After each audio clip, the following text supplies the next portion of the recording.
After 40 years as a cardiothoracic surgeon, I thought I'd seen every shade of human darkness. I've held dying hearts in my hands. I've told parents their children wouldn't make it through the night. I've sutured arteries while the patient coded on the table. But nothing, absolutely nothing, prepares you for standing on your own balcony and watching your son-in-law poison your champagne. The party below was exactly what Donna had wanted. 200 of Connecticut's elite drinking our wine, eating catered hors d'oeuvres, pretending they gave a damn about our 38 years of marriage. The jazz quartet was playing something tasteful and forgettable. Ice sculptures were melting slowly under the October heat lamps. Everything was perfect. I wasn't downstairs enjoying it. I was up here on the limestone balcony, observing. That's what surgeons do, we observe. We watch for the telltale signs, the irregular heartbeat, the dilated pupil, the tremor in the hand that means something's wrong beneath the surface. And right now, every instinct I'd honed over 4 decades was screaming at me. Eric Walsh stood near the catering station, checking over his shoulder. Once, twice. His body language was all wrong, too casual, too practiced. He was a real estate developer, usually confident to the point of arrogance. But tonight, he looked like a man about to commit a crime. I watched his hand slide into his tuxedo pocket, watched him extract something small, a packet, maybe a pill. The movement was quick, rehearsed, the kind of sleight of hand that would have fooled anyone who wasn't looking for it. But I was looking. I was always looking. The white powder fell into the crystal flute, the special one Donna had commissioned for me with Stephen Moore etched into the glass in elegant script. It dissolved almost instantly into the vintage champagne. Eric swirled the liquid gently, his face smoothing back into that mask of filial devotion he wore so well. Then his phone lit up in his pocket.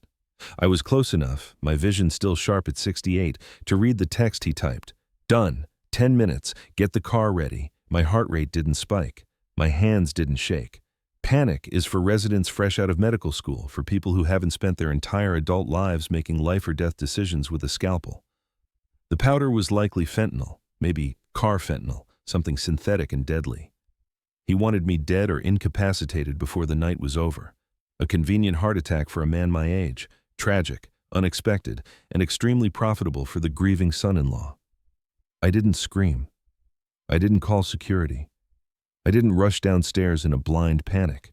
Instead, I adjusted my cufflinks, took a deep breath, and activated what I call OR protocol. Cold, logical, ruthless. The same mental state I entered when a patient crashed during surgery.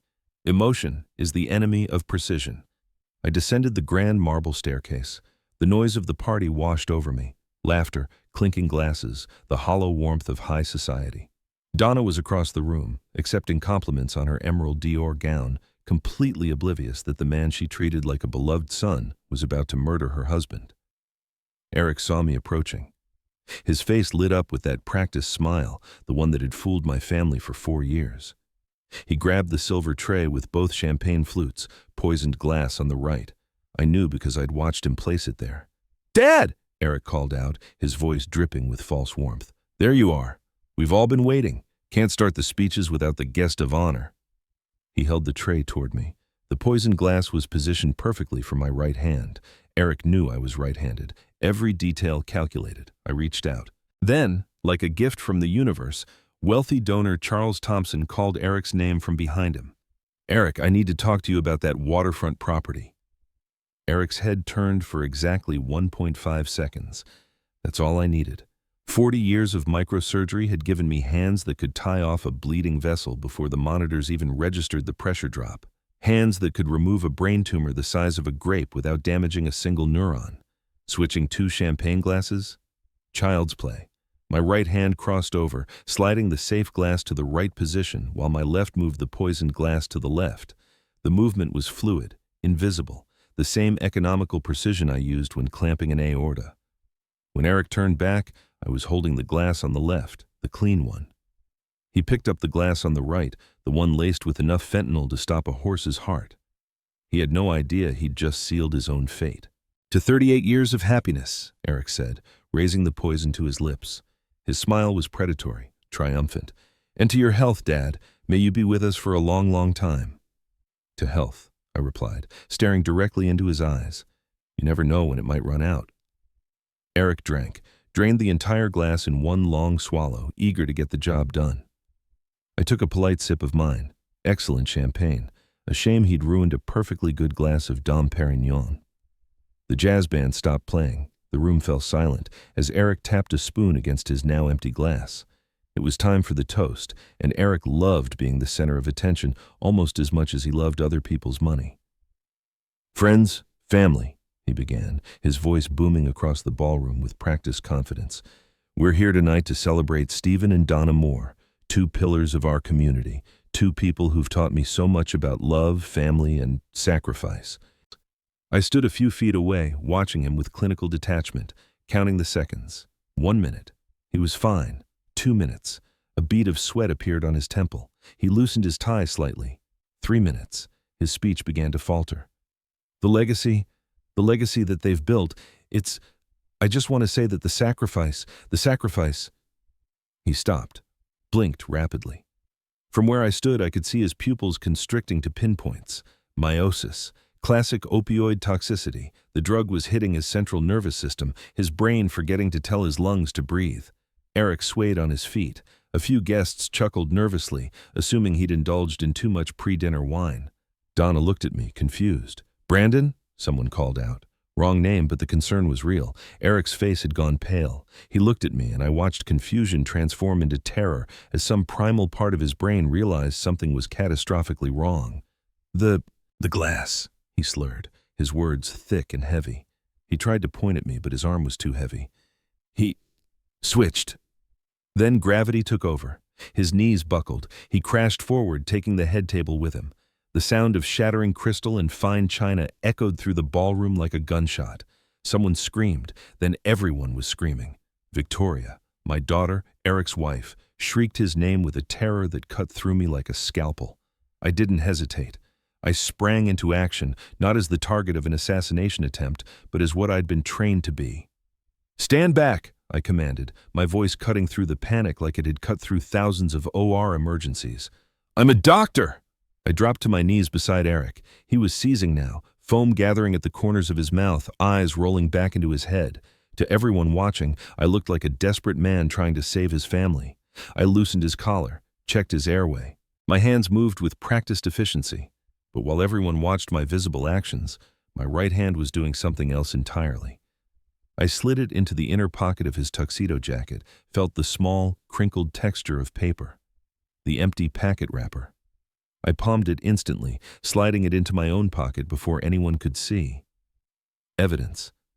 Only then did I begin chest compressions. 1, 2, 3, 4. I pushed down on his ribs, feeling the fragile cage of his chest beneath my hands, keeping him alive even as his own poison tried to kill him. "Call 911, I shouted to a stunned waiter. "Tell them we have a cardiac arrest." I looked down at Eric's face. He was turning blue. Cyanosis setting in. Oxygen deprivation.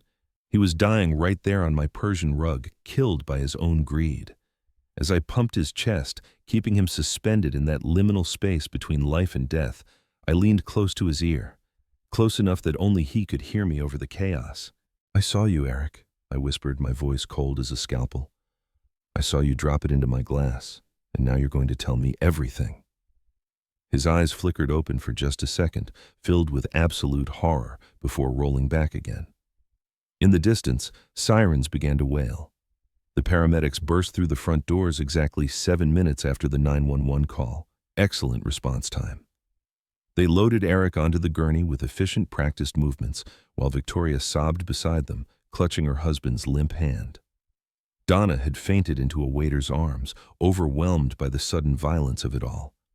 I stood up, my knees protesting after 7 minutes of compressions, and stepped directly into the ambulance before anyone could stop me. "I'm a doctor," I stated firmly, flashing my hospital credentials to the driver. "I'm riding with him." Victoria tried to climb in after me, mascara running down her face. "Dad, I need to—" "Stay with your mother," I said, blocking the doorway with my body. "Make sure she's okay. Meet us at Mass General." She nodded, too terrified and obedient to argue, and the doors slammed shut, sealing me inside with the man who'd tried to murder me. The ambulance lurched forward, lights flashing against the darkening Connecticut evening. Inside smelled of antiseptic and fear. Eric was intubated now, a breathing tube forced down his throat, machines beeping frantically around him. I looked at the young paramedic attending to him and recognized him immediately. "Kevin," I said. Kevin Martinez had rotated through my cardiothoracic department 2 years ago as an EMT student. His eyes widened behind his protective glasses. "Dr. Moore," he said, his voice filled with the deference younger medical professionals always showed me. "We have a suspected cardiac arrest. No, Kevin." I leaned forward, my voice low and urgent, barely audible over the siren. "Look at his pupils. Pinpoint. Look at his respiratory rate, severely depressed. This isn't cardiac, this is opioid toxicity." Kevin looked at Eric's face, then back at me. He hesitated. I gripped his arm with a strength that surprised him. "Listen to me very carefully. I need you to draw a full toxicology panel right now, blood and urine. Do it before you push any fluids that might dilute the sample." "Dr. Moore, the protocols." "Kevin." I held his gaze. "Do not log this request in the main system yet. Draw the samples and hand them to me. Do you understand?" He looked at Eric's dying body, then at the legendary surgeon giving him orders. After a moment, he nodded. I watched as the dark red blood flowed into the collection tubes. Liquid evidence. The proof I'd need when Eric inevitably tried to spin this as my fault. Kevin handed me the vials. I slipped them into the inside pocket of my tuxedo jacket, right next to the empty powder packet I'd taken from Eric's pocket. The puzzle pieces were coming together. My phone buzzed in my pocket. I pulled it out, expecting a frantic call from Donna. Instead, I saw a text from an unknown number. "You think you're clever, old man, but you just made it worse for yourself. Check your wife's tea cabinet." My blood ran cold. The text had been sent 12 minutes ago, before Eric collapsed. A timed message. What the hell did he mean about Donna's tea? We burst through the emergency department bay doors in a chaos of flashing lights and shouted orders. The trauma team took over immediately, wheeling Eric into Trauma Room 1. I followed, not as a family member but as a shadow, staying out of the way but watching everything. They hooked him up to monitors. His heart rate was sluggish, 40 beats per minute, barely enough to sustain life. "Narcan!" the attending physician shouted. 2 milligrams, IV, push! I watched the nurse inject naloxone directly into Eric's IV line. Narcan works fast. Within seconds, it rips opioids off the brain's receptors with violent efficiency. It doesn't gently wake someone up. It resurrects them in agony. Eric's back arched off the gurney like he'd been electrocuted.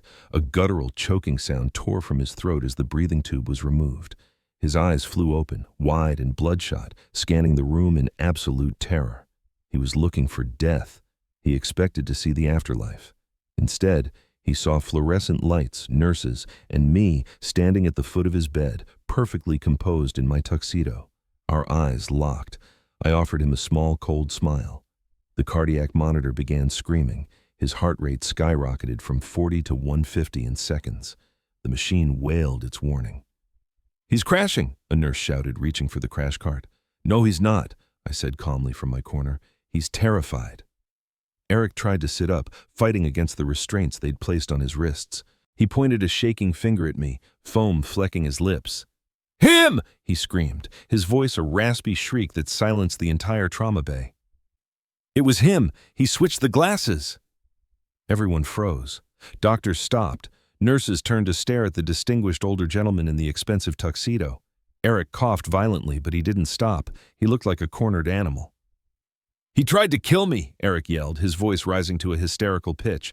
"That old man switched the champagne glasses. I saw him. He poisoned me. That drink was meant for him, but he—" The double doors burst open. Donna and Victoria rushed in, followed by 2 uniformed police officers who'd been in the lobby investigating an unrelated incident.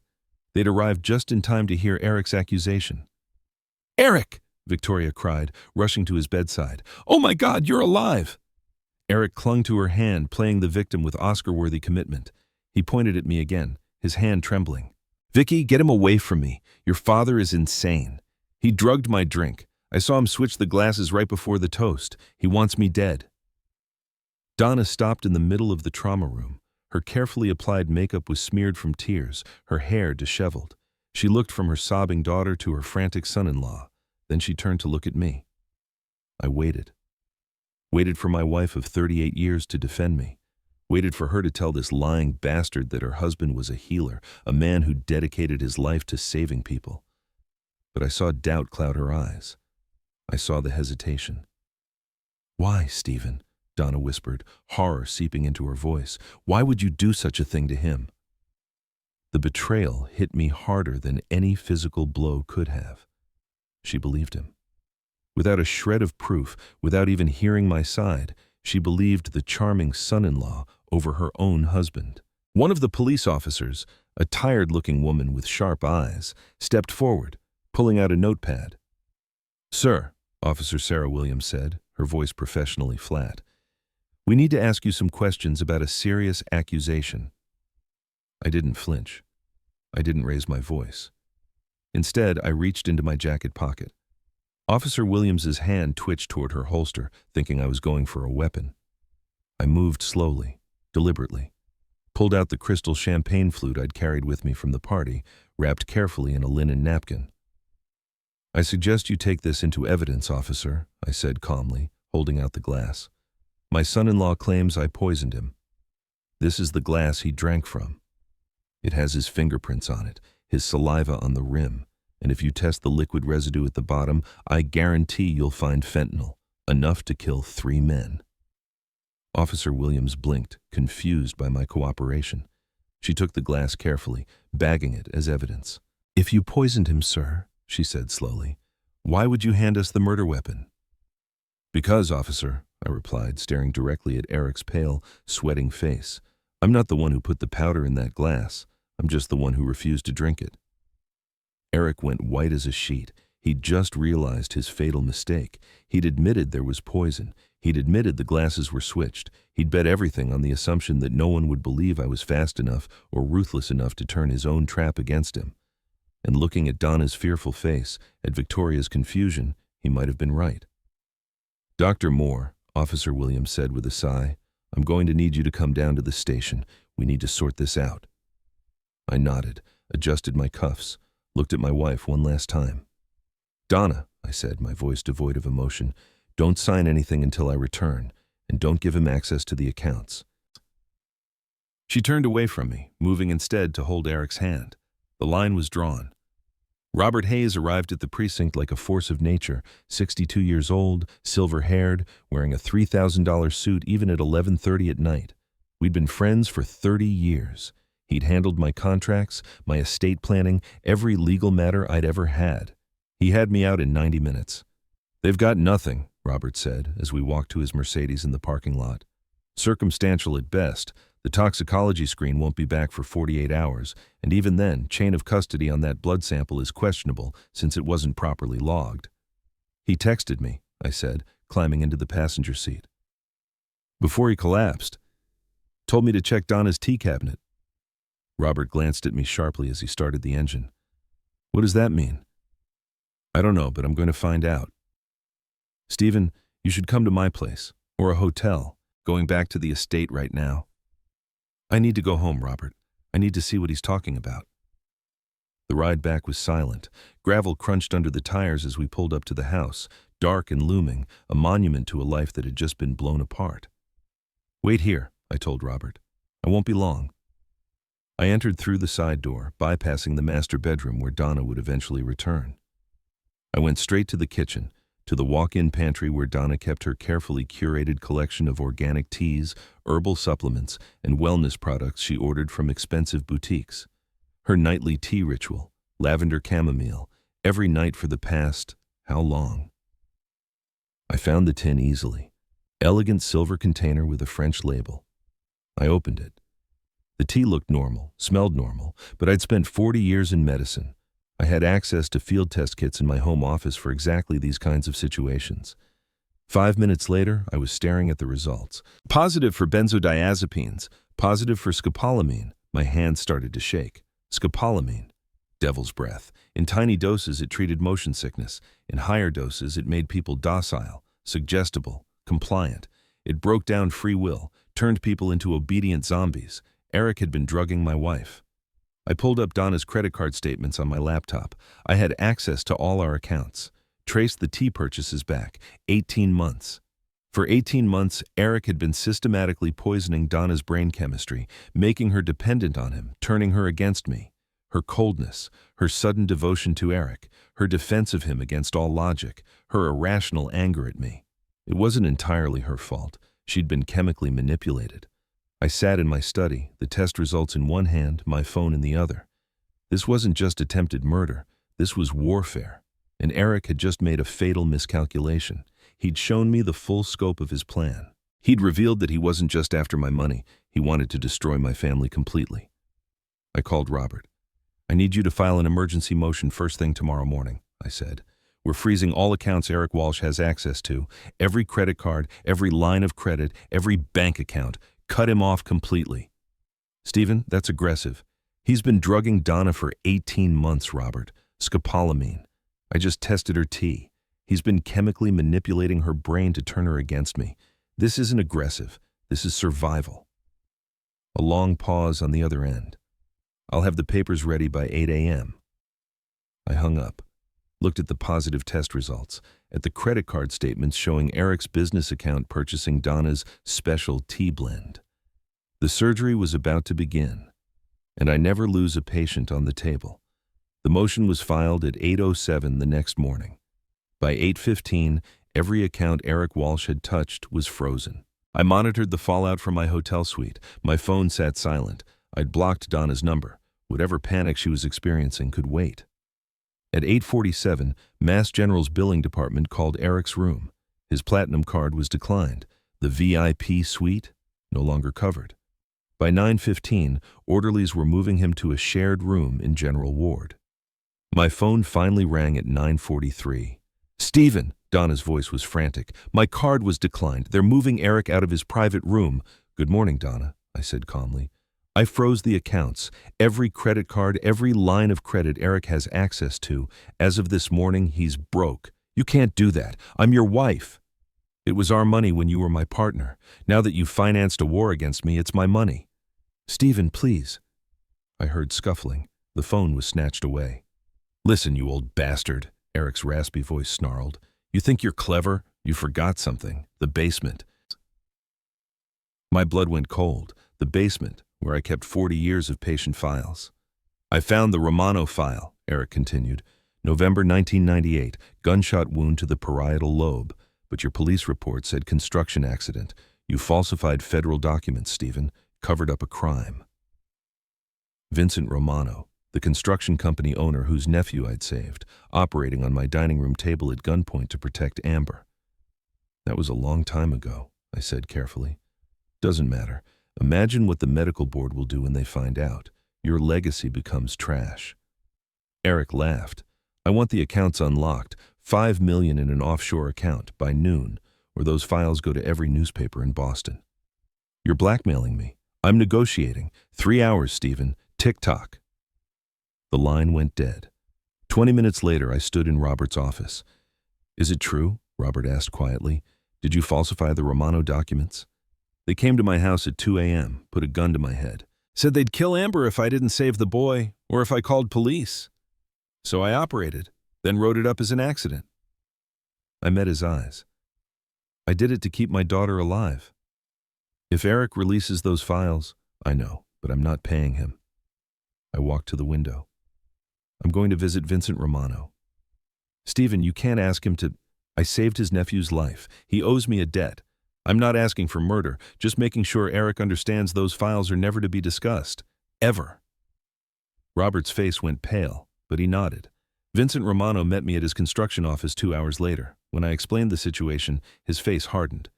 "The punk threatened you? After what you did for my family?" He leaned forward. "Doc, nobody touches you. Nobody. This Eric Walsh, he's going to understand real clear that some debts don't get paid with money. They get paid with silence. I just need him scared enough. He'll be scared." Vincent's smile was cold. "Trust me." 48 hours later, family court felt like a tomb. I sat alone at the defendant's table. Across from me, Eric performed his victim act in a wheelchair, neck brace on, Amber crying beside him. Donna sat behind them, refusing to look at me. Their lawyer was Mitchell Kane. Expensive, ruthless. The expert witness, Dr. Philip Carter, gestured to charts showing dementia progression. Dr. Moore exhibits classic symptoms, Carter testified. Paranoid delusions, violent outbursts, financial impulsivity. He's a danger to himself and others. Judge Holloway was nodding, believing it. When it was my turn, I stood and walked directly to Carter. Doctor, you diagnosed brain atrophy without an MRI, CT scan, or PET scan. You've never examined me. Your diagnosis is based entirely on stories from people who gain $45 million if you declare me incompetent. I stepped closer. Is conflict of interest a symptom of dementia or greed? Carter stammered. I pressed. 2 days ago, I performed a roadside cricothyrotomy on an accident victim. Does that sound like cognitive decline? The judge's doubt flickered, but I wasn't done. Your Honor, I have video evidence. I submitted the flash drive. The screen showed Eric at the party, dropping powder into my champagne. Amber gasped. Donna went pale, but Kane stood, smiling. Your Honor, Mr. Walsh carries stevia packets for his champagne. He doesn't like it dry. This video is too far away to identify the substance. It proves nothing. The glass tested positive for fentanyl, I countered. Chain of custody is questionable, Kane shot back. Who's to say Dr. Moore didn't plant it? He had access to the glass and to controlled substances. Judge Holloway frowned. Dr. Moore, the video is open to interpretation, and your recent actions, freezing assets, leaving your family destitute, suggest erratic behavior. I'm inclined to grant the conservatorship. The courtroom doors exploded open. A woman stumbled in. Jessica Parker, Eric's mistress. But the vibrant woman from my PI's photos was gone. Her left eye was swollen shut, face brutally beaten, lips split and bloody. She clutched broken ribs. I object, she screamed. I object to this lie. Jessica. Eric's face drained white. Then he forgot everything, the wheelchair, the injuries. He leaped to his feet, standing perfectly straight. Shut up! Get out! He roared. Sit down, Mr. Walsh. Judge Holloway banged her gavel. Bailiff, let her speak. Jessica gripped the railing. I'm the woman he promised to marry, she said, staring at Amber. The woman he's been sleeping with for 3 years. While you defended him to your father, he was with me. He needed that $45 million to pay off his debts. She's lying, Eric shouted. I have the texts. Jessica held up her phone. Because it was already connected to the court's Bluetooth, an audio recording played over the speakers. Eric's voice. Babe, it's almost done. The old man's about to become a vegetable. I spiked the glass. 10 more minutes and we're rich. Pack for the Maldives. I'm finally free of that frigid wife and her ATM father. Silence crushed the courtroom. Amber stood slowly, looking at Jessica's beaten face, at Eric being tackled by the bailiff, at her father. The truth crashed down. Her marriage was a lie. Her husband was a monster. Her father had tried to save her. Dad, she whispered. Then her eyes rolled back. She collapsed, hitting the floor hard, body convulsing in a grand mal seizure. Amber! I vaulted over the table. Within seconds I was beside her, jacket under her head, turning her on her side, protecting her airway. Get a crash cart! Call 911! I shouted, no longer a defendant. Just a doctor, just a father. Judge Holloway's voice seemed distant. Mr. Walsh, you're under arrest. Dr. Moore, the petition is denied. We're adjourned. I barely heard it. I held my daughter as she shook. I've got you. I'm here. It's over. 6 hours later, Amber woke in her hospital bed. I sat beside her, holding her hand. Dad, I'm so sorry. I know, sweetheart. I know you didn't know. She wept, telling me everything. How Eric had isolated her, monitored her phone, made her afraid of me. He said you were ashamed of me, that you thought I was a failure. My heart broke. It's over now. You're safe. The door slammed open. Eric stood there, escaped from custody, shirt torn, eyes manic, in his hand a scalpel. You, he spat at me. This is your fault. Get up, Amber. We're leaving. I stood slowly, placing myself between him and the bed. You're not taking her anywhere. Move! Eric lunged. I didn't budge. He swung the scalpel, wild, desperate. I dodged, but the blade caught my side. Pain exploded.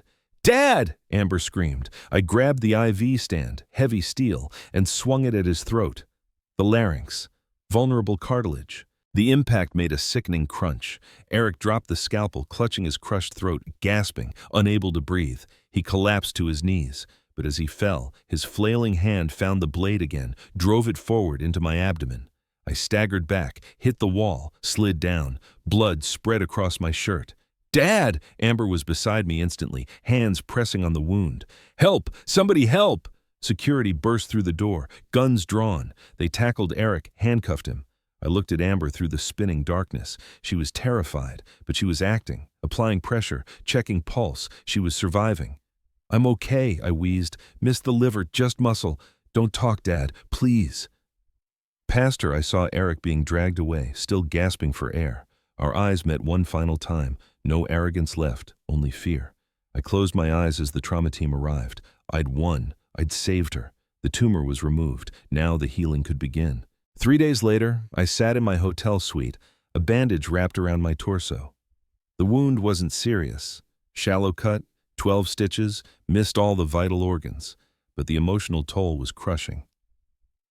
Robert visited with news, carrying a manila folder thick with documents. "Eric's facing formal charges," he said, settling into the chair across from me. "Attempted murder in the first degree, assault with a deadly weapon, fraud, conspiracy. Bail was denied. Trial set for 6 months out." And the evidence? Overwhelming. Jessica Parker's testimony, the audio recording, the toxicology reports, the video footage. The DA says it's the strongest case she's seen in years. Robert paused. "He's going away for 25 to life, Stephen. It's over." But I knew it wasn't over. Not yet. "What about the fallout?" I asked. Robert opened the folder. "Amber moved into a modest apartment in Cambridge, started therapy twice a week. She's enrolled to retake her marketing certification exams. First test is in 3 weeks. Something warm bloomed in my chest. Pride. And Donna? Still at the estate, in shock, not speaking to anyone. Robert pulled out another document. The T analysis came back. 18 months of scopolamine exposure. The toxicologist called it chemically induced compliance syndrome. He literally rewired her brain chemistry to make her compliant. I stared at the report. For 18 months, Eric had been poisoning my wife, making her docile, suggestible, turning her against me. "She was a victim too, Stephen," Robert said gently. "I know." I looked out the window at the city below. But she was also complicit. The drugs explained some of it, but not all of it. She wanted to believe him because he made her feel young, important. I was just the ATM. "What are you going to do?" I stood, wincing as the stitches pulled. "I'm going to see her. One last time." 4 days later, I returned to the estate for the first time since the party. The house felt different, cold, haunted by what had happened here. Donna sat in the darkened living room, staring at nothing. She looked thin, frail, a shadow of the confident socialite she'd been. No makeup, simple clothes. The imperious woman who'd slapped me was gone. I didn't announce myself. I walked in and sat across from her. Long silence. Finally, she spoke. "They told me about the tea, about what he did to my mind." "I know," I said quietly. "I didn't know, Stephen. I swear I didn't know. The fog, the confusion. I thought I was just getting old. I thought—" Her voice cracked. "I thought you were the problem." I pulled out a document from my jacket. "Do you remember signing a second mortgage on your Rhode Island cottage 3 months ago?" Donna's face drained of color. The real estate investment. Eric said it was a bridge loan, triple returns in 6 months." "There was no investment, Donna. He used that $1.8 million to pay off gambling debts in Atlantic City. The money is gone. You haven't made a payment in 90 days. I set the foreclosure notice on the coffee table. "The bank is taking the house on Monday." She stared at the paper, hands shaking. "My father built that porch. My mother planted those hydrangeas. It's all I have left of them." "It's gone," I said, not cruel, but truthful. "You signed it away to a con man because he complimented your dress and called you Mom." Donna collapsed into sobs, deep, wrenching cries that shook her entire body. "Please, Stephen, you can save it. You have the money. Pay it off, for the sake of 38 years. I looked at this woman I'd married nearly 4 decades ago. Thought about the slap across my face. The 500,000 she'd transferred to Eric, the lawyer she'd hired to institutionalize me. I could save it, I admitted. I could write a check right now and make the problem disappear, but I won't. Why? She gasped. Because you bet against me, Donna. You chose him over me, not just once, but systematically. Yes, he drugged you. But even before the scopolamine, you wanted to believe him. He made you feel relevant while I was just the distant surgeon, the obstacle to your fantasy family. That's not fair. Actions have consequences. You financed a war against me. You lost. The price is everything you own that isn't protected by the prenuptial agreement. Her face crumpled. I don't know how to live without. Then you'll learn. I stood.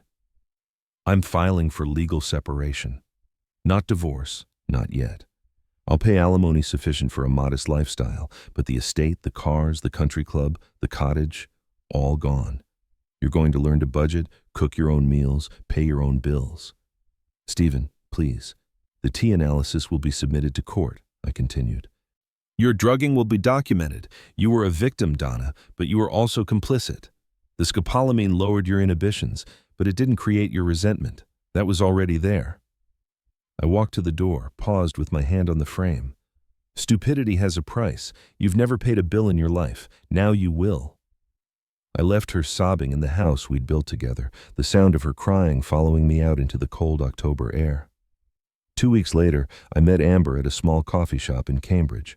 She looked different, tired but clear-eyed. No designer labels, just jeans and a simple sweater. She was working night shifts at a digital marketing firm, entry-level position. How are you? I asked as we sat down. Broke, she laughed weakly, but there was strength in her voice. My apartment has a leaky faucet I'm learning to fix myself. My car is 15 years old. But I'm okay, Dad. I'm actually okay.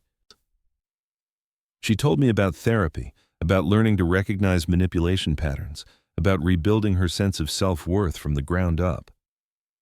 I sold my jewelry, she said. All the pieces Eric bought with stolen money, got $48,000 for it, paid off my credit cards, put a deposit on the apartment, bought a used laptop for work. Pride swelled in my chest. That took courage. I learned from the best. She smiled, then her face grew serious. Dad, did you know about Eric before the party? I paused, chose honesty. I suspected, for about 6 weeks, financial irregularities, strange behavior around your mother, but I didn't have proof. And honestly, Amber, even if I'd warned you earlier, I wouldn't have believed you, she finished quietly.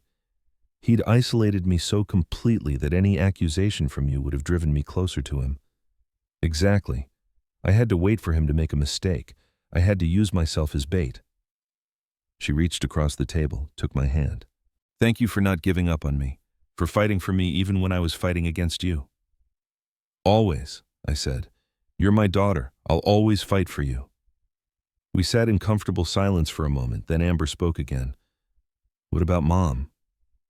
We're separated. She's living in a small apartment, working through withdrawal from the scopolamine. It'll take time. Will you forgive her? I don't know, I said honestly. Right now I can't even imagine it, but maybe someday, when she's proven this isn't just guilt talking. Amber nodded, understanding. Some wounds don't heal. They just scar over. 4 months later, Detective Sarah Williams called me at my new penthouse overlooking Boston Harbor. Dr. Moore, I wanted to inform you personally, Eric Walsh accepted a plea deal this morning. My hand tightened on the phone. What kind of deal? 20 years, no possibility of parole before 15. In exchange, he withdrew all allegations against you and provided information about his fentanyl source, a doctor at a pain management clinic who's now under investigation. 20 years. He'd be nearly 60 when he got out, if he survived prison. He also admitted to drugging Mrs. Moore, Williams continued, to the fraud, the gambling debts, everything. It's over, Dr. Moore. He's going to prison, and you're completely cleared. I should have felt relief, victory. Instead, I felt hollow. What about Jessica Parker? Moved to California, dropped the assault charges, said she just wanted to disappear. Can't say I blame her. Another life damaged by Eric's greed, another person trying to rebuild from rubble. Thank you for calling, Detective. Dr. Moore, for what it's worth, you did the right thing. You protected your family. That took guts. After we hung up, I sat in silence for a long time. I'd won. Eric was in prison. Amber was safe. The truth was out. But victory felt more like survival than triumph. I made one final call to Vincent Romano. Vincent, it's Dr. Moore. Eric's going to prison, but he owes money to some dangerous people. I need to make sure those people understand. My family is off limits. Already handled, Doc, Vincent said. Had a conversation with the right people. They know you're protected. Nobody touches the Moore family. You got my word. Thank you. Doc, we're even now. You saved my nephew. I kept your family safe. But you ever need anything, you call me. I hung up, staring out at the city lights. Gray areas. I'd crossed into territory a doctor, a man of ethics, should never enter. But I'd do it again to protect Amber. 6 months after the trial, I'd built a new routine. Semi-retired, consulting 2 days a week at a biotech firm. My penthouse was minimalist. No Persian rugs, no ornate furniture to hide secrets. Just glass, steel, and the endless horizon. Amber texted daily, sending photos of her growing career. She was dating someone, a high school teacher, kind and patient, baby steps toward trusting again. One evening, my doorbell rang. I opened it to find Donna standing there. She looked different, thinner, grayer, but somehow clearer. No makeup, simple clothes, carrying a worn folder. I'm not asking to come back, she said immediately. I just wanted you to see. She handed me the folder. Inside, receipts, bank statements, a handwritten budget ledger. I've been working, she said. Administrative assistant at a law firm. $42,000 a year. I take the bus. I cook my own meals. I'm budgeting. I stared at the documents, stunned. You're working? 8 hours a day, 5 days a week. The partners are younger than Amber. It's humiliating. Her voice wavered. But I'm doing it. I paid the bank $10,000 toward the cottage. They agreed to a payment plan. 15 years, but I might save it. I couldn't speak. I don't expect forgiveness, Donna continued. I destroyed our marriage. I believed a monster over my own husband. I let him poison me, literally and figuratively. But I wanted you to see that I'm trying. Not for you. For me. You're in therapy? Twice a week. Dr. Rachel Kim, working through the trauma, the drugging, She took a shaky breath. The realization that I enabled my own destruction. We stood in awkward silence. Do you think, Donna's voice cracked, someday, maybe years from now, we could be friends? Not married, but civil? I looked at this woman, no longer my wife, but perhaps someone I was starting to respect. I don't know, Donna, I said honestly. Right now I can't imagine it. The betrayal cut too deep, but ask me again in a year, when you've proven this isn't just guilt talking. She nodded, wiping her eyes. That's fair. She turned to leave, paused at the elevator. For what it's worth, Stephen, I'm sorry. I'm so sorry. I know, I said. But sorry doesn't erase what happened. It just acknowledges it. The elevator doors closed. She was gone. I stood in my doorway for a long moment, then closed the door and walked to the terrace. I stood on my terrace at sunset, champagne in hand. Not Cristal, just a decent vintage, simple, honest. 1 year since the poisoning, 1 year since my life exploded. I was 69 now, semi-retired, consulting 3 days a week. Amber texted this morning. She'd been promoted to junior account manager. The teacher she was dating had met me for coffee last week. Good man, patient, kind. My phone buzzed. Text from Donna. Stephen, it's been a year since we last spoke. Would you be willing to meet for coffee? No expectations, just talk. I stared at the message, thumb hovering over the keyboard. Did I reply? Did I take that step toward possible reconciliation? I looked out at the city lights. Millions of them, each one a life, a story, a struggle. Donna had worked for a full year, paid down her debts, stayed in therapy, proven that her change was real, not just words. But did that erase the betrayal, the slap, the $500,000 she'd given Eric to destroy me? Could I ever trust her again? I set the phone down without responding. Not yet. Maybe not ever, but I didn't delete the message either. Robert had finalized my estate planning last month. The Moore Family Trust, $45 million in principal donated to Mass General for cardiac research upon my death. The interest available to Donna, Amber, and any grandchildren, but only with proof of employment, annual drug screening, financial responsibility, work and be rewarded. Sit idle, get nothing. No more free rides, no more entitlement, no more Erics. I raised my glass to the setting sun. To survival, I said aloud to the empty terrace, to the first year of the rest of my life. I took a sip. The champagne tasted clean, pure, no poison, no betrayal. Just the quiet satisfaction of a man who'd faced death and won. The enemy isn't the stranger with a knife in the alley, it's the one who pours your wine with a smile, the one who calls you family. I'd learned that lesson the hard way, but I'd learned it, and I was still standing. My phone buzzed again. Amber. Dad, can we celebrate my promotion? Dinner tomorrow? I want you to meet David properly. I smiled, typed back, absolutely. Proud of you, sweetheart. Another buzz. Donna's message still unanswered on my screen. I looked at it for a long moment, then I picked up the phone and typed, Coffee, Thursday, 2 p.m., the place near your office, 1 hour.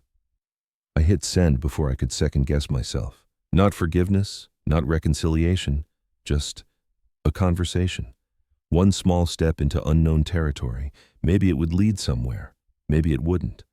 But for the first time in 38 years, I was making the choice on my terms.